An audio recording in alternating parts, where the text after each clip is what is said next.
Did you know that if you want to run pain-free, you might not need new shoes or new shorts or a different way of running or a different duration? I mean, it might be as simple as changing your breathing. I know that sounds crazy, but that's what we're going to jump into today on this episode of the Movement, the podcast for people who want to know the truth about what it takes to have a happy, healthy, strong body, starting feet first, usually. This time it might be starting lungs first. We'll find out. Those things down there, they are your foundation. And we break down the propaganda, the mythology, sometimes the flat out lies people have told you about what it takes to run or walk or play or do yoga or CrossFit, whatever you like to do that enjoyably and efficiently. And did I mention enjoyably? I know I did. It's a trick question. Because if you're not having fun, please do something different till you are. I'm Stephen Sashen, your host of the Movement podcast, CEO of Zero Shoes. If you don't know about us, go to www.jointhemovementmovement.com. You'll find previous episodes, all the different ways you can interact with us. You can leave comments. You can do, whatever you want to do. We say we're creating a movement about natural movement, the movement. So you're the one helping create the moving part of that by sharing, liking, giving a thumbs up, hit the bell on YouTube, all those things you know how to do. In short, if you want to be part of the tribe, please subscribe. Okay, let's jump in. Amy, I think I give a good setup that pain-free running might be as simple as breathing, which is a good one. Do you want to say hello and tell people who the hell you are and why the hell you're here? Absolutely. Thank you for having me on, Stephen. I appreciate it. I'm Dr. Amy Novotny. I am here because I can give a little bit of insight into how to run long distances pain-free. So I'll run 50 miles pain-free. I do ultra marathons. I do marathons, done Boston. So I have a little bit of a background and I have my doctorate in physical therapy. So I have some experience in this area. And a few years ago, about 7 years ago now, I started diving into looking at the lungs, the diaphragm, and the nervous system, the fight or flight nervous system that ramps us up. I started diving into it and what really happens when we feel that tension, when we feel that stress. And I realized that our breathing impacts that system impacts our breathing, and both of those are impacted by our body position. So if we can look at all three of those areas, we can shift our body and get it moving in ways that we never thought possible. So A, thanks. B, so you are the anti-me, in addition to being a blonde woman, although we are sharing hair today. But other than that, as a competitive sprinter, the idea of driving the distance that you talked about running is not interesting to me. So I love that. So is there anything, I want to back up a little bit and pick apart a bit of just what you just said. So what was the thing that really kind of the pivotal moment, that aha moment that led you to diving into this? Were you injured? Were you... No, actually, I wasn't injured. So it first started, I was offered a new position as a director of a clinic, and I started taking some courses in breathing. The same time, I had run several marathons, and I was trying to qualify for Boston. It was a little bit elusive. So I was on the treadmill, practicing, doing some tempo runs, high speed, and I started messing with my breathing. And I realized when I shifted, all of a sudden, all that tightness in my legs went away, and everything became easier. I'm like, oh, what happened? How did I do that? How do I repeat that? How do I teach that? And so that's literally how it happened. You didn't go to the next one. How do I make $1 million with this? No, I haven't gone there yet. That's the next step. Yeah. So what was the thing that, can you, for me, when I got out of my big, thick, padded motion control traditional shoes and was running barefoot, it was my second barefoot run where in one step, it went from difficult and painful to effortless and a blast. Yeah. And that was actually what allowed me to stop just running 100 meters. And if I wanted to run a few miles, I could. I just don't like doing it. But I know what, that moment is still emblazoned in my brain and I know exactly what I did. I stopped overstriding and pointing my toes. So I stopped putting the brakes on with the ball of my foot, and then everything changed. Do you have a similar memory of what that thing was in your breathing that shifted? Yeah, actually, I was able to keep my ribs down.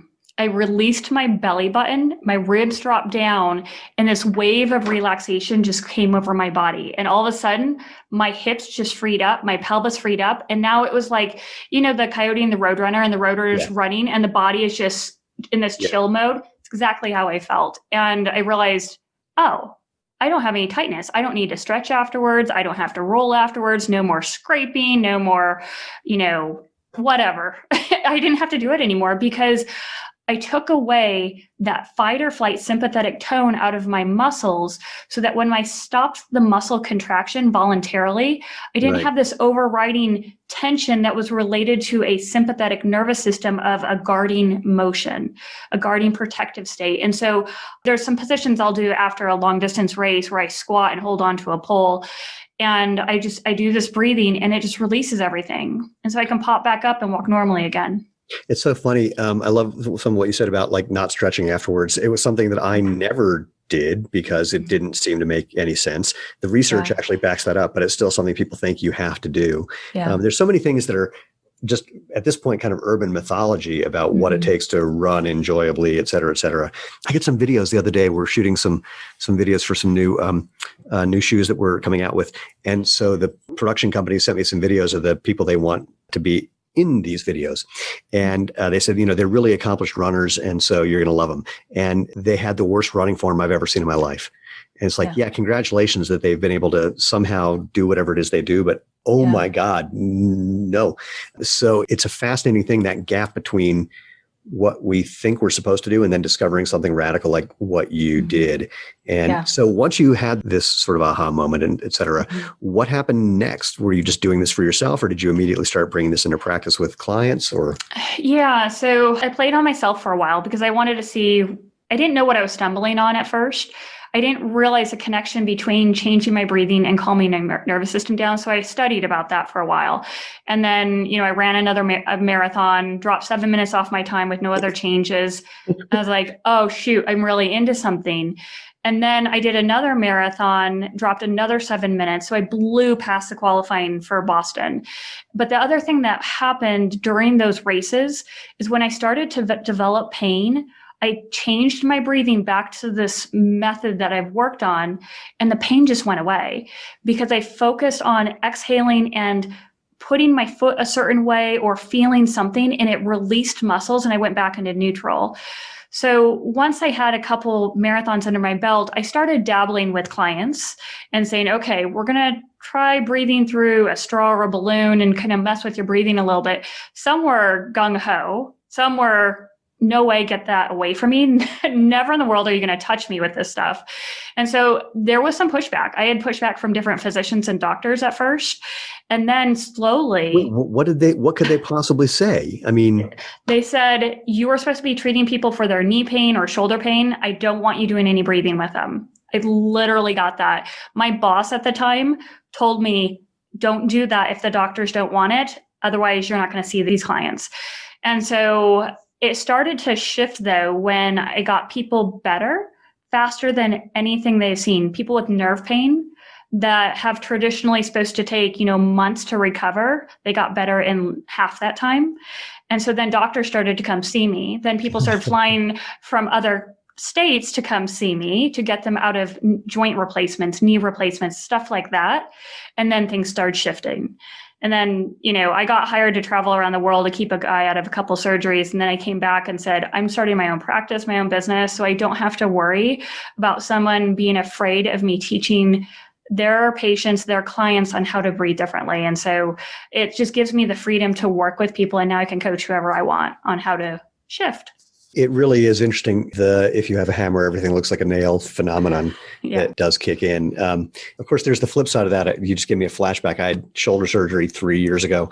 And my doctor, after the surgery, he comes in, he goes, we did a lot of work in there. I said, I don't know how I feel about you being so giddy. And he said, just, FYI, he says, it's going to be about 2 years to recover. And my insurance company disagreed. They thought I was fine in 3 weeks. Yeah. So that was a very entertaining one. Yeah. So I would be shocked if people who are listening / watching are not thinking, so tell me what it is. What do I do? Yeah. So what I'll do is I'm going to give you guys a little bit of a tutorial on how to get started, because what I can teach you right now can actually get you out of a lot of pain, get you started. And then one-on-one stuff is when people are more complicated and they want, additional help. So we're going to start by going in a seated position. So I want everyone, we're going to do a little test first. I want you to sit in your perfect posture. Kind of get into that perfect posture, think of what it is, how it feels, and then just take note of your body. what do you feel? Do you feel your back working, your belly working, your butt working, shoulders, neck? Just kind of get an idea of that. Then most people have sat up in their chair, sat up rigid. Now I want you to sit back in your chair, sit all the way back in your chair. So you're going to allow your low back to relax into the chair back, let your tailbone curl under you. Now here's the hard part. Let that belly fall out. Let your belly button just open up and fall out.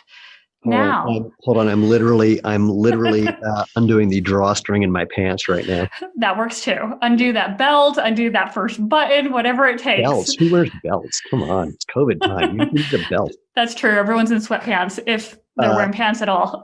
Yes, you read my mind. The only reason I'm in pants is because I'm in the office. So exactly. The first thing I do when I get home, after I take off my shoes, if I'm wearing shoes, and I wish I could say anything other than this, I say, too many pants, and then they're gone. So, all right. Awesome. Well, they'll make it easier for you to practice this at home after we go through it. So you're all set. So we're going to sit all the way back. Let your tailbone curl under you. Belly button is out, because that is your gatekeeper for your rib cage. When you suck that belly button up and in, it's going to lift the front of your ribs up, which is going to put you in fight or flight mode, because your rib cage now, instead of being a cylinder, it becomes a hinge. You hinge off your lower back when you lift up that rib cage and pull your shoulders back.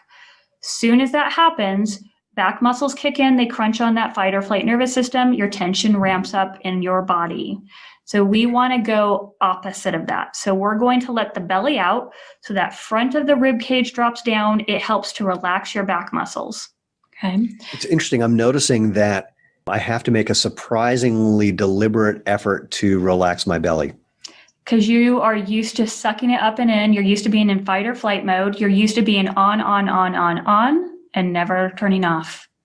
You'll be look, I didn't come here for a therapy session, babe. So. You're getting it whether or not you like it. Sorry. Okay. Interesting. Okay. Right, okay. So, Therapy 101 done. Okay. Now we want your knees at the level of your hips or higher. So if that means lowering your chair, lower your chair. Or if you have, awesome. Move my screen down. Good. Okay. Got it. Now, if you have books, put books under your feet, just make sure those knees are higher than your hips, because it allows your back to turn off. Okay. Now we're going to put one hand on your chest, one hand on your belly. And I'll change so people can see a little bit better. So one hand on the chest, one hand on the belly. We're going to use our hands as a cue to our body to change the way we breathe. Wait, I want to back up to the knees thing. So this is like a thing for squatting. When people say, if you're going to squat, you got to have your hips below your knees to be a full squat. And the people get into a debate about where you're measuring your hips, where you're measuring your knees. So for squatting, they're looking at the hip crease and the top of the knees. So when we're looking now to have our knees higher than our hips, is it top of our knees and hip crease, or some other measurement? Yep, top of the knees and hip crease. Okay, so great. Just make sure knees are higher than those hip creases. Yes. Got it. Okay. So now in that position, it should feel easier to tuck your tailbone under you a little bit too. Yeah. Okay. So we're going to use our hands as a way to help us move our body in a manner that we're not used to. Now, if you have a straw, I tell people grab a straw. If you don't have one, no worries. But I use a straw. I'll take a paper plastic one, cut it in half, and then put it between my lips. Wait, I don't have a straw, but I have a pen that I'm going to take apart. That works too. I have plenty of people who use those. Yeah, at least I thought I had a pen that I was going to take apart. No ink poisoning allowed. Well, I don't know how the hell they can make this. I have all these pens that end up getting taken apart when I don't mean for them to, but now when I want to, I can't figure out how. I got half of it. Oh, wait. Hey, got a cylinder? I got a cylinder out, but then there's the push pointy thing that I can't unscrew. All right. I will pass on the straw thing and pretend. Oh, wait, I'll use this tiny little piece. There you go. That works. Okay. So you want it between your lips, not between your teeth. No clenching with your teeth. That's just going to increase your tone. Okay. So I'm going to keep talking. So we'll watch you have the straw in your mouth. Okay. So first you put me in therapy. Now you make me look like a moron in front of my friends. See, by the time I'm done with you, everything will seem so much easier in life. Okay, here we go. I have to try and not laugh while I'm doing this. I know. Okay, so we're going to go through 4 steps for breathing. Now, it's going to seem easy at first, but I'm going to make it more complicated in a second and make you feel even more inadequate than I already have, Stephen. So just preparing you mentally. Okay. So This is worse than a high school reunion. Okay. I'm trying my best. Okay, so we're going to breathe in the nose, pause a second, blow out through the mouth, straw, or pen, and then hold your breath and pause 3 seconds. Okay. I'm going to coach you through that and get you into this relaxed state. And as we do it, I'm going to start to cue you to focus on different parts of your body to let go. Okay. Yep. So here we go. So we're going to do a gentle breath in your nose. Feel the air go in your nose. Pause. Now blow out through the straw. Hear the air coming out of the straw as a whoosh. Then hold your breath. Hold it. Hold it. Now breathe in your nose passively. Think in your nose, air going horizontally to your throat. Pause and blow out through that straw. Hear the air coming out. Then hold, hold. Now breathe in. Gently breathe in the nose. Pause. Now blow out through the straw and feel your chest melt under your hand as you blow out. Good. Hold your breath. Hold. Now breathe in. Gently breathe in your nose, guiding the air to your throat. Pause. And blow out through the straw, allowing your chest to melt in and your belly to spill out. Hold, hold, and breathe in. Keep the ribs down as you breathe in. Feel the air go in your nose passively. Pause and blow out. Feel your breastbone melt under your hand. Your ribs are dropping down as that belly spills out. Hold and breathe in. Gentle breath in your nose to your throat. Feel the air fill up your throat. Pause and blow out. Feel your chest melting in, away from your hand, away from your shirt as your belly opens up.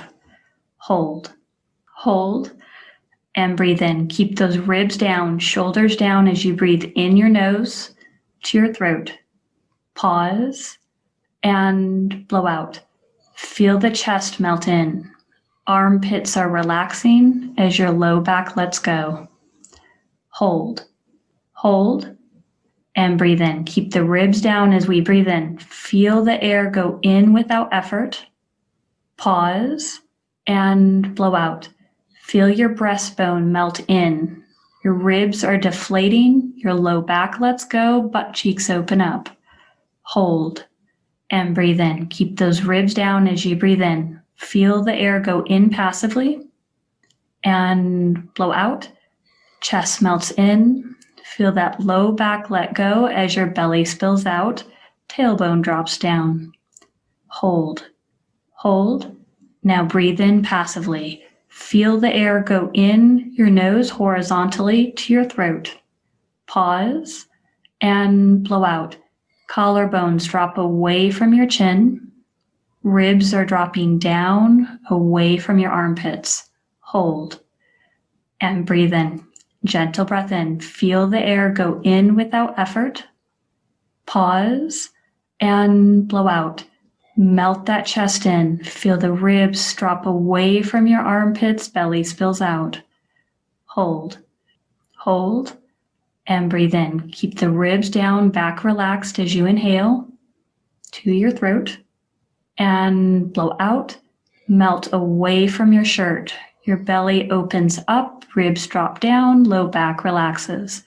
Hold, hold, and take a break. So that gave you Cool. that gave you an idea of how to get started. So I'm going to tell you some of the things I experienced. Yeah. Maybe this will be useful. So first, I'm trying to think of how I want to describe this. There's some things that you can do that are cues or triggers for other things. Mm-hmm. And so one of the things that I noticed was the position of my head and my neck changing totally naturally without any effort on my part. Yep. And so my neck was lengthening, my chin was coming back a little bit. That was all relaxing.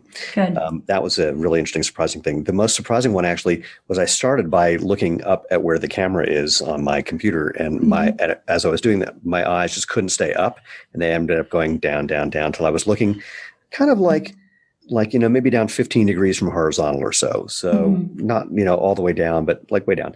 The other thing, it was interesting once you mentioned lower back and butt cheeks. And I always like it when people mention butt cheeks anyway. So that was fun. But and that's such a weird phrase that we came up with, butt cheeks. That doesn't seem right. Anyway, that's a whole other story. So, but it was interesting because, I have a compromised spine. I got a grade 2 L5S1 spondylolisthesis with a pars defect for people who are into geeky things like that. Yep. So there's always something going on in my spine because otherwise it would fall apart. But so bringing the awareness to that was really helpful. And I'm also just realizing I didn't shave today because I forgot that we were doing this. So many thoughts, so much little time. So, but that was a really interesting reminder to feel that. And it was also just fascinating seeing how with almost every exhale, I could get things to drop yet another notch. Yep. And how that again rippled. The dropping of the sternum led directly to that kind of opening up of the back of my neck and the change in my head position. And so that was all really cool. Now I'm imagining the thought that people are having is, that's fine. What do I do when I'm running? Right. So I recommend people start to practice this in a comfortable position. So you want to start seated, because if we're changing the way you breathe, you need everything else relaxed. Yeah. Then you start practicing that same method while you're walking. Then you can start implementing a version, with your straw or pen, hollow pen. Yeah. So then you start implementing it when you're running. Now, the difference with running is that you may take air in through your nose and your mouth, but then blow it out through your mouth. But the rest of the concepts still apply. Is when you're blowing out, you want your ribs to go down. You actually open your belly so that the ribs can drop down. And what happens is your side abs start to learn how to keep your ribs down. So then when you go to breathe in, the side abs are kicked in so you don't lift up your ribs and use your back to get air in. Because what happens is your diaphragm needs support in order for it to work well. Right. That support comes from your side abs being contracted during the inhalation.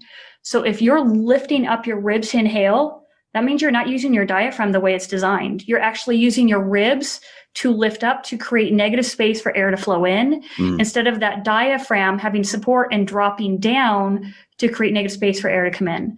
So when people are breathing and running, especially if you're doing anything long distance, you don't want your ribs flaring up and down when you're running. Most people have that when they're like, I'm taking a deep breath in and out and the ribs are going up and down, up and down. You don't want that. If you put your hands on your lower ribs, you want to feel that they're staying still, even if you're breathing and running at the same time. You should be able to move your arms and legs, but those ribs are not moving and they're flush with the muscles underneath, where it's just steady and stable. So as I'm moving my leg and my arm, and I'm sitting here talking to you, but those ribs are not moving. And that's what you want to accomplish, because you know then that you're using your diaphragm and you're in neutral. Interesting. I had a thought that flew right out of my brain.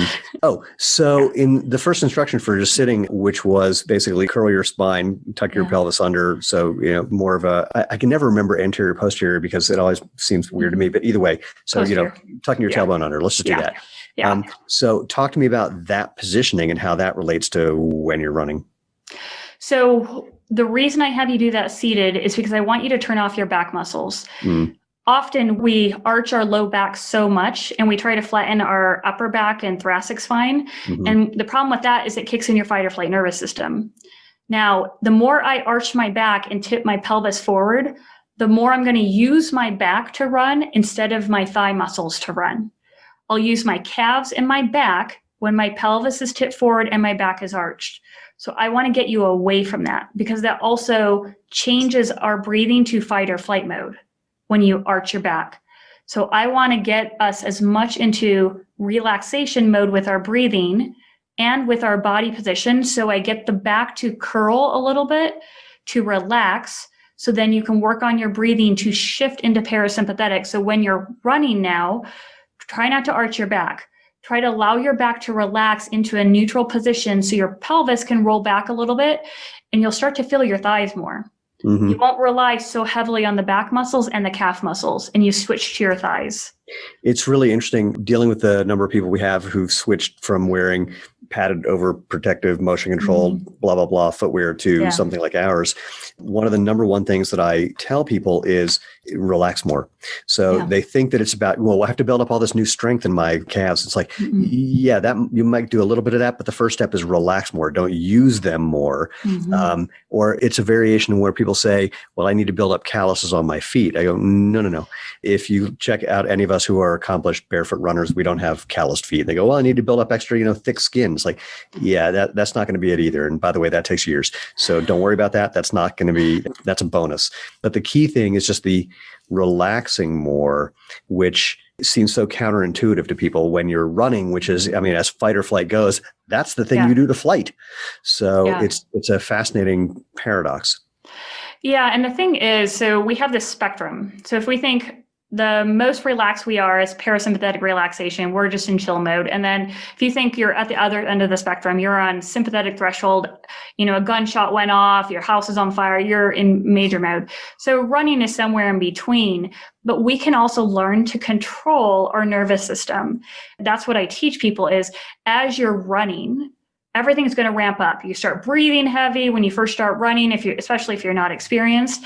Any sport, this works the same way. Sure. And then as you get more experience, you don't have such a reaction. But now the thing is, if you start something and you get more experience and you're able to relax down, the problem is there was sympathetic tone that developed when you first started that activity. If you don't recognize and you don't sense and feel in your body it releasing and you don't know how to release it, that sympathetic tone still stays there. Right. Even as you become more experienced, that layer of tone, that muscle contraction on top of normal stays there because your brain can't sense it relaxing. And we have the most incredible ability to habituate. Humans are amazing. Totally. Well, and to your point, I mean, this is the thing, again, just bringing it back to what we do, because it's all about me. The key thing, it's not about, the footwear. It's not about whether you're running barefoot or in zero shoes or whatever else. It's about the feedback. And this is a thing that people don't really quite get is we've had people on the podcast who've done Feldenkrais work and other things where the key thing is getting your brain to recognize what's going on so it can go, oh, that was a big mistake. Did not realize that was happening.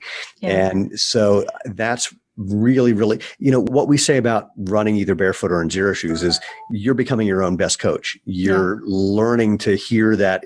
People always want a very simple, specific thing to do. It's like, well, it doesn't work that way. It changes if you're running uphill, downhill, faster, slower, accelerating, decelerating, depending on the weather. So, you've got to be able to get that information to be able to then be fluid enough to work with that information. You can't do it. I'm sure there's some better phrase for if you can't feel it, you can't. Hey, if you can't feel it, you can't heal it. There we go. TM, registered trademark. Don't ever say that to anybody else. I'm taking it. So I love how you're bringing that awareness to this process in a way that most people clearly have not. I mean, especially about breathing, especially about how you're using transverse abs. I mean, that was a very simple exercise and there's a lot in there. It is. And as you practice it, you'll discover more and more. Right.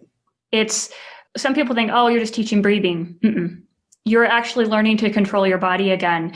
And as you dive into it and you start realizing where your body's holding that sympathetic tension that your brain's not aware of right now, you start getting deeper into the exercise, deeper and deeper, and your body just transforms. It's incredible. I had a weird thought that I want to share with you that's related to that. So one of the ways that we know that we are an individual self-identity person, human that, with a name, there's like all these little components that I refer to as the qualities of thought. Like the sense of I is there's a location quality. If you ask where you are, people point at themselves. They don't point to some other corner of the room. There's a familiarity thing. You kind of, you're used to who you are, which goes back to habituation that you mentioned before. If it's ongoing, we just stop paying attention. There's a continuity thing. Like we feel like we're the same person we were when we were children, even though we obviously are not the same person we were when we were children. There's a kinesthetic component. Obviously there's a body thing. I mean, you feel like you're you, and you would probably feel like you were you, even if you got rid of your arms and legs, which is a weird thing to think. So there's all these like components that go into the sense of self. And when you start to become aware of those or pay attention to those things, you realize how much effort you're expending to hold on to all of that, to keep Yeah. that going. And Yeah. once you realize how much effort you're applying to hold on to it, you can kind of temporarily let go of that, or at least use less effort, Exactly. which not surprisingly does all the same things that we were just talking about. Yeah. I just thought of this. I've never played with that while I was sprinting, but the one thing that I do before every race, so I'm at the start, it's an indoor 60 or it's an outdoor 100 meters. I look at the finish and I realize that the only reason it looks three-dimensional is because we have two eyes separated by some distance and then our brain makes it look three-dimensional. If you just pay attention to the brain part, I know that sounds weird, then suddenly all that 3D stuff flattens out. So it feels like I'm looking at a picture and the finish is just, a couple inches away.